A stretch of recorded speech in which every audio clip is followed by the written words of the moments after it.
Visiting with David Holmes was life-changing for me, seriously. In spite of all the years that I've been in the breast cancer world, his story brought new levels of understanding about this disease, about what happens to the family, and quite frankly, when he finished, I was in awe. We're going to be featuring David in 2 episodes. In episode 1, you will hear how the love of his life, Heather, was diagnosed, the tremendous battle she fought, and the final tribute to Heather, a gift by David and their children. In episode 2, David gives us a close-up and personal evaluation of the U.S. healthcare system compared to the one in the UK. Is one better than the other? We'll let you decide. When you subscribe to our show, you help us grow. Someone you know may need to hear this story, so please share with your family and friends and consider supporting our mission at therose.org. Let's talk about your breast. A different kind of podcast presented to you by The Rose, a breast center of excellence and a Texas treasure. You're going to hear frank discussions about tough topics, and you're going to learn why knowing about your breast could save your life. David, thank you so much for being with us today. It's just so good to see you again. It's been a while. It certainly has, and it's a pleasure to be here. Good. So, David, your story has so many multiple levels to it. We're going to be talking a little bit about Heather, your wife. We're going to talk about her diagnosis, your feelings as a caregiver, but also what always fascinated me listening to you talk was the differences that you felt were between the United States healthcare system and the UK system. And, of course, being from that part of the world, you certainly know that the other systems. So how did you and Heather get to the United States? Well, it's all my fault. Heather and I had been married for, I think, 16 years. By complete coincidence, when we met, I was living in Edinburgh, Scotland. She was working as a nurse in Cambridge in England. And I was actually working in banking at the time, in IT. But we decided we were going to live together in Cambridge. And I got a short contract working for a small little energy IT company in Cambridge just for 3 months. And it turned out that was the start of what became a 25-year career for me. And the energy industry is a global business, but it's headquartered in Houston, Texas. Mm-hmm. And I found I was spending numerous trips. In 2016, I think I made 13 trips over to Houston alone. And so I said to my boss one day, I think maybe I should think about relocating. And 3 months later, our entire lives were in a 40-foot shipping container, and myself, Heather, and our 2 young children were on our way over to Texas. Oh, my goodness. So that had to be a bit of a shock for everybody coming to Texas, and especially to Houston. It definitely was, because we arrived in August of 2017, 2 weeks before Hurricane Harvey. Oh. So our introduction to Texas was one of the worst hurricanes to hit this town. So that was certainly quite an experience for us. Oh, I had forgotten that. Oh my gosh, that would have been terrible. God. It was difficult. We were incredibly lucky. Our house was an island. We had water on all 4 sides, but it didn't flood at all. So we were very lucky in that regard. So did Heather go to work here also? No, the intention was that when we moved over here, so Heather was a specialist palliative and end-of-life care nurse and led a team in the UK. The idea was when she came over to the US, she felt she could apply those skills here. It's actually quite a complicated process to have your credentials translated. You have to have all of your certificates translated from English into American. Mm-hmm. You have to do additional exams. So, Heather was working towards being able to nurse, but she was never ultimately able to practice nursing. So when did y'all first know that she had a problem going on?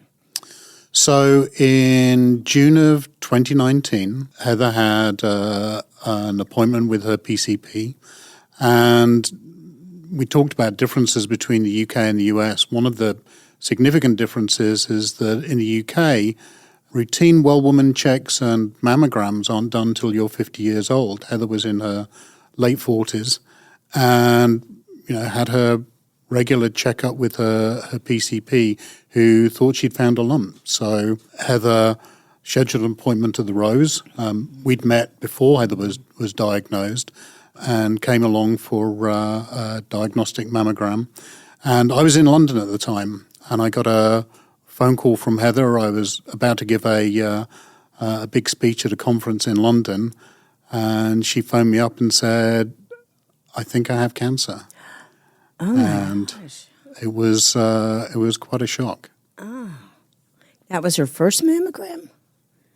Well, it was the first one that showed that there were problems. So, but she wouldn't have had it. If she'd had a regular scheduled mammogram just 6 months earlier, which was completely clear. I remember that. And then this one showed up.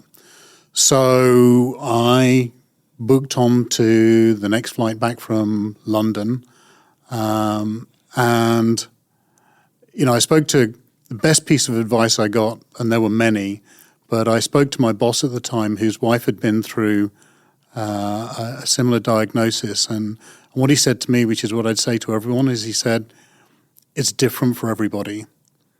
You think of breast cancer as being this single thing, and it's lots of different things that presents in lots of different ways, and you'll find everybody you talk to will have some opinion based on their anecdotal experience." He said, "Be patient, find out information. You're going to learn a huge amount, but other people's experiences aren't predictors or indicators of what your experience might be." That was excellent advice, because breast cancer alone has 17 to 19 different kinds of cancers. And then whatever stage they, present at, or if it is spread, or there's so many factors that can impact outcome, can impact treatment. And I had no idea, because I've contributed to breast cancer charities in the past, but breast cancer research seemed to be, to me as a very naive individual, seemed to be like one thing. Right. That we were working towards curing, and now I have a completely different All right, now what kind of understanding cancer of it. did she have? She had triple-negative breast cancer that, when she was first diagnosed, was stage 2B. So for our listeners, triple negative is one of the more tough cancers to have. It is negative for estrogen, progesterone, and HER2, which means they really have to use a lot of different treatment, a lot of chemo, a lot of whatever they have to try and impact this cancer. So it's a tough one. And it is not often found, even though we're seeing it more and more, in Caucasian women. It is not, it's just not the normal thing. So here she was, young woman with this cancer. And I think at least as we've been talking, I think one of the challenges was she was a nurse. So she knew stuff, She was, so while I was flying back on the plane, and both of our children were away on various camps. One was in Washington, D.C. My daughter's in Washington, D.C. My son was at space camp in Huntsville, Alabama. And so I was flying back, and as I flew back, I sent her a message and said, I think we should go away for a couple of days. And it was the best thing we ever did. So I landed, she met me at the airport, and we flew off to Mexico for 2 days. And it was exactly what we needed. It gave, because Heather was 1,000 miles ahead of me in terms of her understanding, her practice as a specialist cancer nurse. She knew far more than I did, but it was a great opportunity for us to ground ourselves in this new reality, for her to prepare me for a lot of what was to come, because the whole, well, what's next? I didn't understand about staging and grading and the different types of cancer. I certainly didn't understand, in my head, if you have cancer, you get chemotherapy, then you get radiotherapy and some surgery and then maybe some more chemotherapy. And I had no clue as to the complexity of that. So it gave us a chance to connect on that level, but it also gave us a chance to kind of be together as a couple. I certainly said to some of my friends at the time that if you think about the 5 stages of grief, that trip to Mexico was us embracing denial. It's, for 2 days, right? We're not going to ignore it. We did talk about it, but we also took the opportunity before all the craziness starts. We're just going to be together for a couple of days away before the children come home. What a gift, though. It really was, and I'd recommend it to everyone that, It just came to you should do that. It would, cancer diagnosis is one of the most challenging things that any couple could possibly have to cope with. It will stress relationships in ways that are, unimaginable and unpredictable. But that moment, it was definitely the right thing to do. Are you comfortable sharing some of those ways that it impacts the relationship? I think, marriage is hard on a good day. There are very few people who, although Facebook might show a different picture of people living these absolutely perfect and delightful lives, but marriage is hard. Relationships are hard. Heather and I were married for 23 and a half years, and from the point of diagnosis, there are a lot of challenges. There are days when we didn't get on, where cancer made it, incredibly difficult for me to understand what she was going through, for her to understand what I was going through. And certainly when the prognosis was terminal, it became very difficult. And that phase, which was expected only to last for 6 to 9 months, actually lasted for over 2 years. So living in this situation where somebody's life could be very, very short, and living in that way, it does make it difficult to maintain the type of relationship that you might aspire to. It is overwhelming. I'd say the other thing that nobody prepares you for is, and I had no idea that this was to come. Cancer diagnosis is an awful thing, but what nobody told me as a caregiver is that I'd been condemned to 5 years of wrestling with insurance industry and billing departments, and certainly for the first year, that was 20 or 30 hours a week, just dealing with all of the billing, the prior approvals, dealing with the insurance companies. It was absolutely overwhelming. And it seems like the doctors are never in the same building, and you're always having to find another way to get to the next doctor's appointment, and it just takes over. It's a big toll, and obviously, we had 2 teenage children to bring up. I had a full-time challenging career to balance.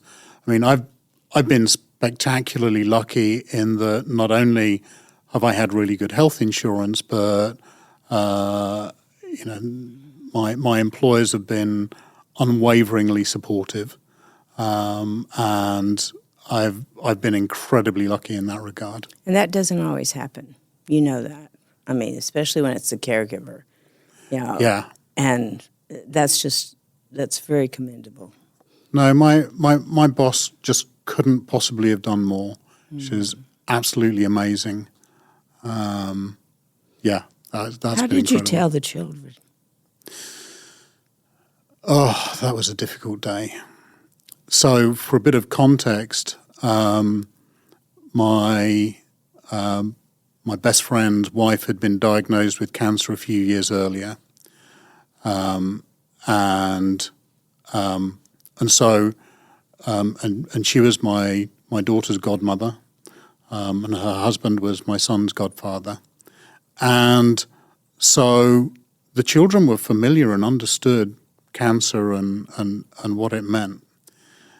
And so when it came to telling the children, we knew that was going to be difficult. And I'd assumed, because Heather had this whole career in palliative and end-of-life care, and, I usually used to just say, she kept me grounded in my job. I'd come back from work, I'd had a really frustrating day, maybe we'd lost some big deal, and everyone was really upset. And then Heather would say that she'd sat down with 2 teenage children to tell them that their mother was going to pass away because the father couldn't do it. And I realized that my job just seemed incredibly unimportant in terms of these things. So I'd imagined that Heather, with all of her experience, would be the one who'd tell the children.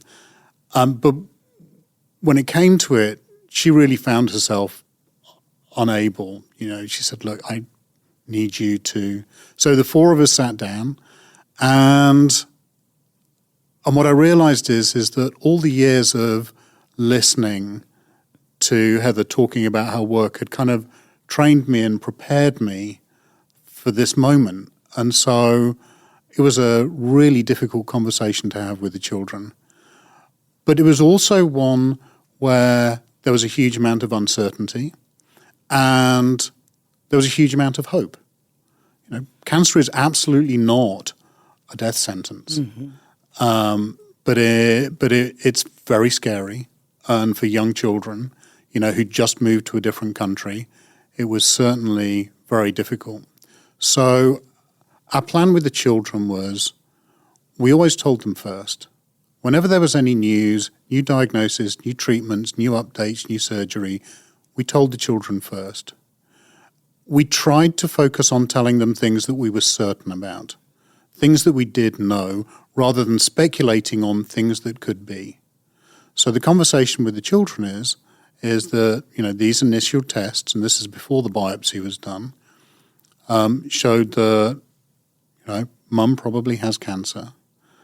They're going to do some more tests. They're going to understand where it is, whether it's spread, what type of cancer is, and, how quickly it's growing.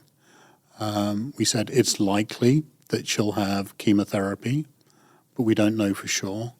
And we committed to keeping them up to date.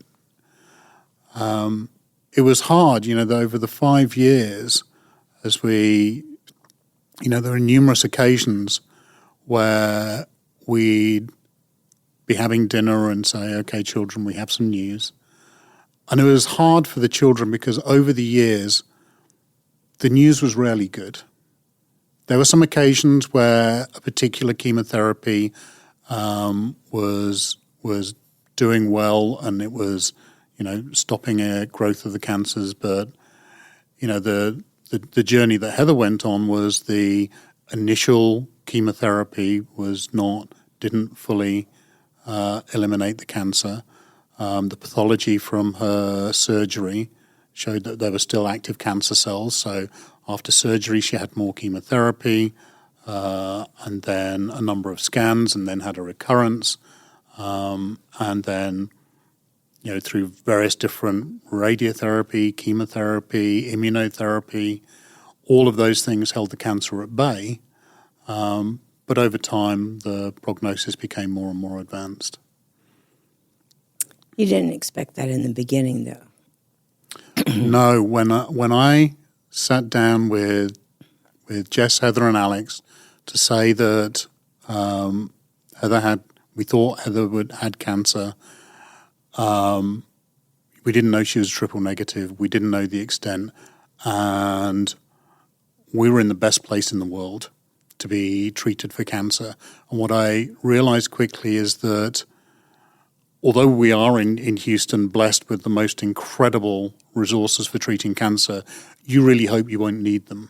Mm. You really hope you'll be one of those patients that could be treated anywhere and will respond well to the initial treatment. But yes, our initial conversation was definitely one of hope and optimism. Mm-hmm. And when did you have to come to grips with Heather was not going to make it? I think the more I learned about triple negative breast cancer, we knew after we got the pathology back from the initial surgery, that one of the characteristics of triple negative is if you have a complete response to the initial chemotherapy and surgery, your prognosis is actually better than many other cancers. But if you don't have a complete response to the initial chemotherapy, then the prognosis is less good. Now, the hardest thing about any cancer is that oncologists are really, really good at predicting outcomes for 1,000 patients. The problem is, I didn't care about 1,000 patients. I cared about one patient. And oncologists are incredibly bad at predicting the outcome for one patient.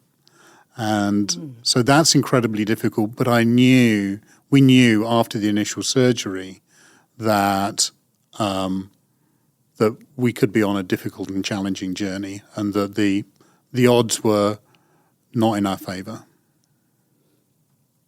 You think Heather still maintained her sense of hope, though, even knowing all that? Yes.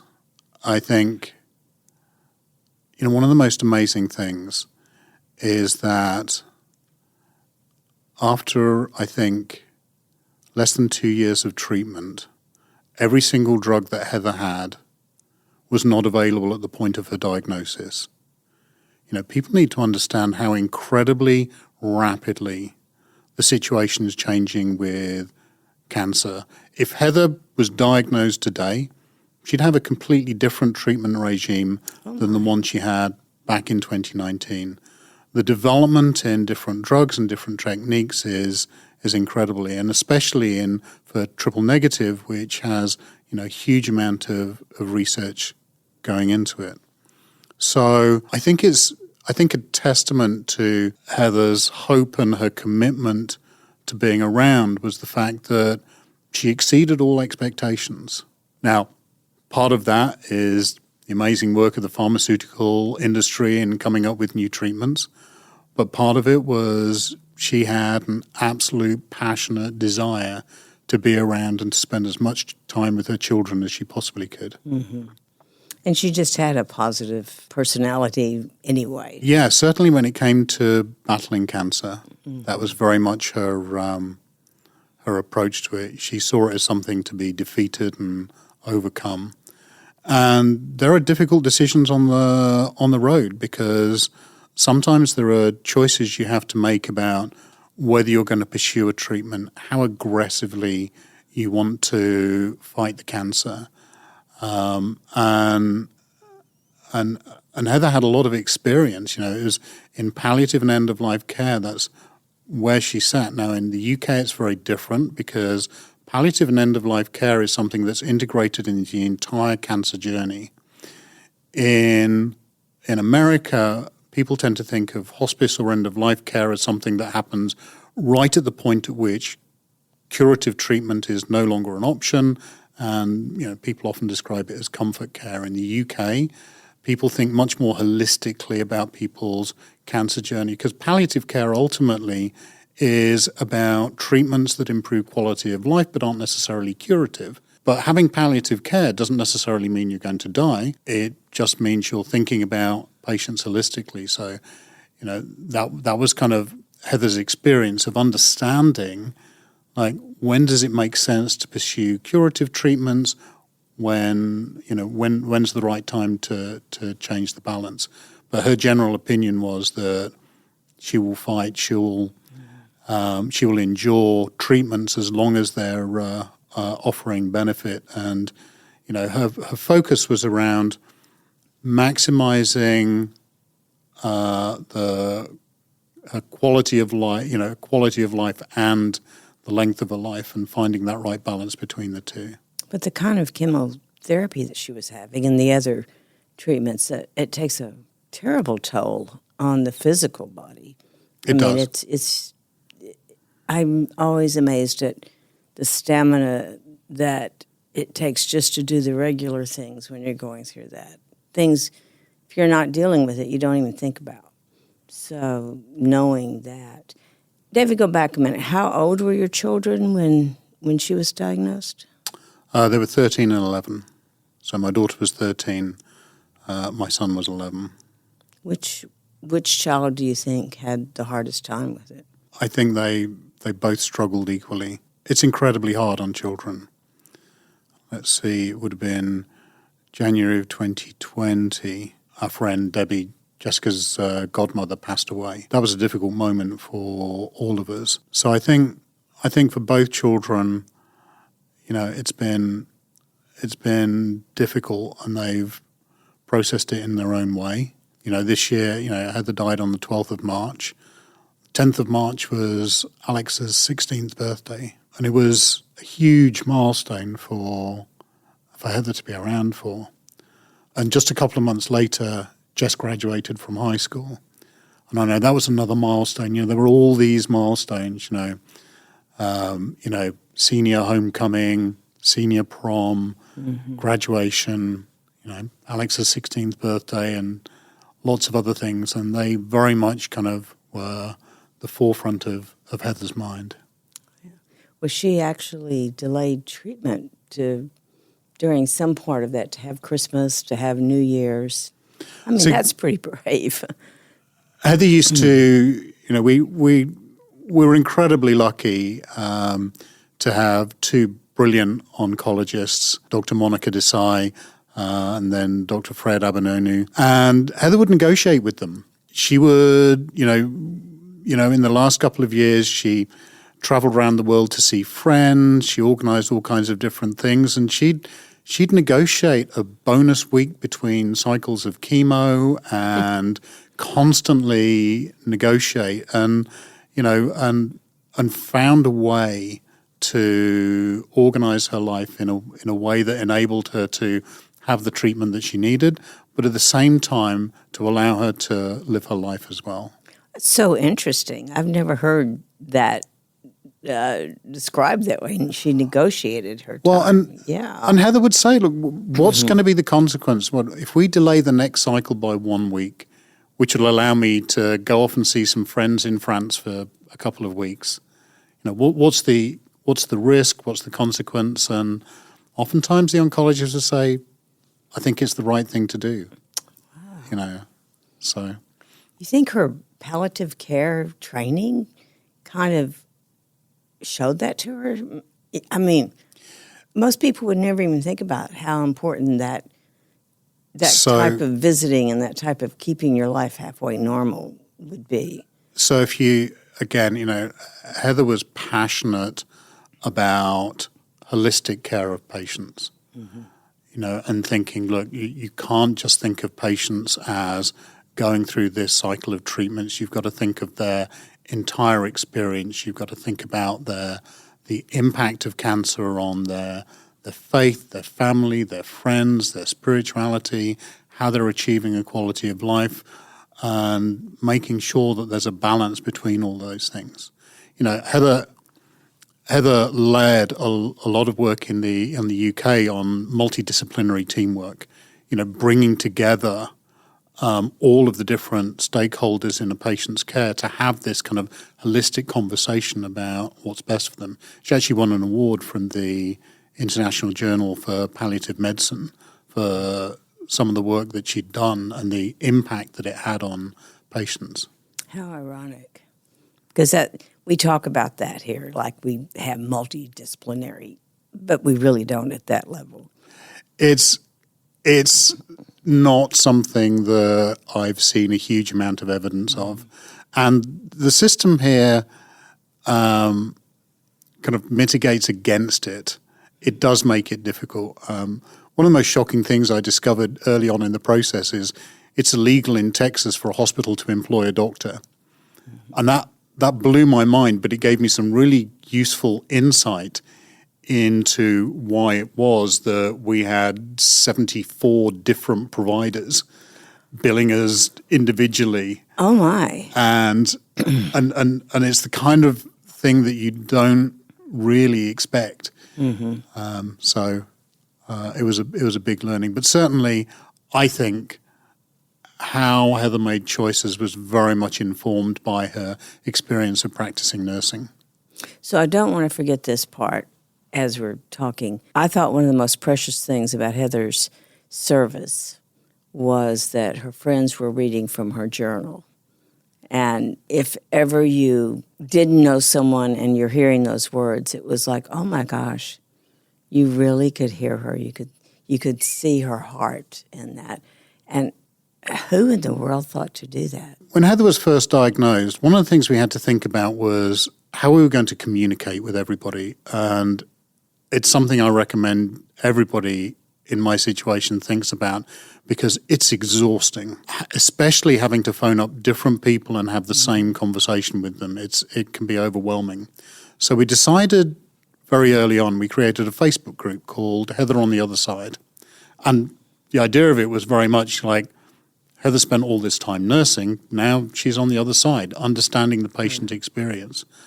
And her thought was that, she would use that experience and document a lot of it as a way of helping other people. And we talked about a variety of different ways we could do that. Heather certainly found it incredibly helpful and insightful to be on the other side.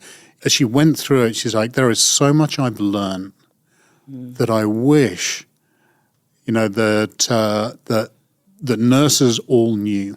And certainly her thought was, if she came out of the other side of it, she was like, I'm going to be such a good nurse because I have this real deep understanding. Everything that I've learned and practiced over the years combined with kind of personal experience of the things that would be unknowable to somebody who's experienced it. So when it came to putting together Heather's memorial service, it was a difficult process. I remember one of the strange moments is Heather maybe only had a few hours to live, and somebody came in from the hospital and said, oh, we don't have a record of your chosen funeral home.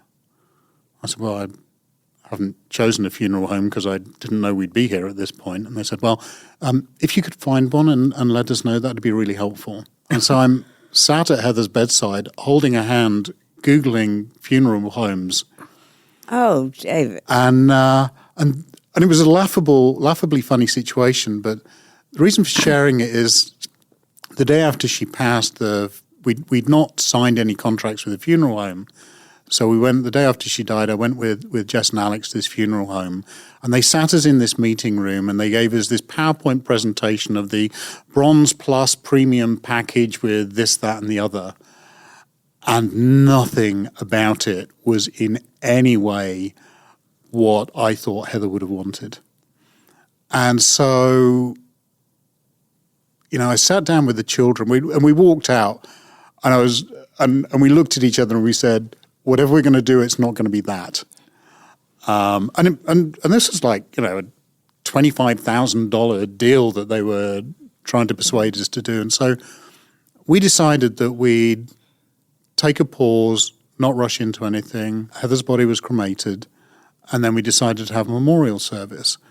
And as I was pulling everything together for the memorial service, I remembered this diary that she'd written, and I found these excerpts from them. I thought, we have to have a way of incorporating them. And then I had this idea of, well, I could get some of Heather's closest friends, each to read a little vignette, and then we can put those throughout the memorial service. And honestly, like a couple of people I asked thought I was crazy, but the great thing is when you're a grieving widower, people will say yes to pretty much anything. So, we had these 6 little vignettes from Heather's diary that really tell her story in her own words, and I think it worked brilliantly. Oh, it was beautiful. What do you miss most now that she's gone?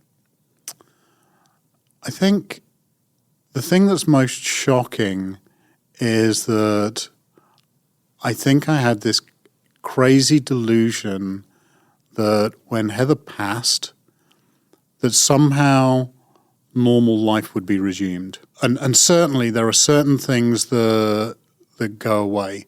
I'm no longer on first name terms with the pharmacist at CVS, and I don't have a gigantic supply of Class A drugs in the house anymore, which I'm very happy about. And so there's lots of things that do go back to normal, but it takes a while. And the strange thing is, it's the oddest things that catch you out. Strange moments that you wouldn't expect. Some things, like the first day back at school, that was really hard, especially because my daughter went off to university in Scotland. That was pretty tricky. It was our wedding anniversary on Monday, and each of these things are difficult. But I can't say that there's any one particular thing that makes me think, oh, that's the thing I miss, or that's the thing that I'm without, I think. But at some point, I hope to get back to some sort of normality and start leading life again. I know it's what Heather very much wanted, and something that I'll do. You will. Thank you so much for sharing this. You've told us some different aspects I've not heard before, and such good advice. Really appreciate you being here, David. Thank you. It's been good to talk. Thank you for joining us today on Let's Talk About Your Breasts. This podcast is produced by Speak Podcasting and brought to you by The Rose. Visit therose.org to learn more about our organization. Subscribe to our podcast, share episodes with friends, and join the conversation on social media using hashtag Let's Talk About Your Breasts. We welcome your feedback and suggestions. Consider supporting The Rose. Your gift can make the difference to a person in need. And remember, self-care is not selfish. It's essential.